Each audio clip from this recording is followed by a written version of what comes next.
Hey friends, welcome to Motivational Minute here on the Atelier channel where I, Paige, am going to give us all a pep talk in a 60-second video. So this week I have been trying to whittle down my to-do list, basically just prioritizing projects and deadlines and figuring out how to fit it all in.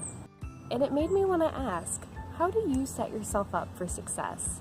It could be little things like cleaning your desk the night before starting a big project, setting your coffee pot to brew coffee in the morning with one of those like fancy automated timers. Those things are incredible. I don't have one, but if I did, I would use it.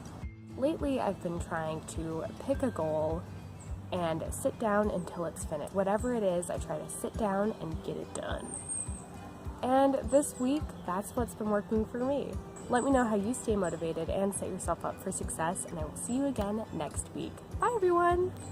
Bonus, here's a puppy, yeah, yeah, yeah. Like and subscribe.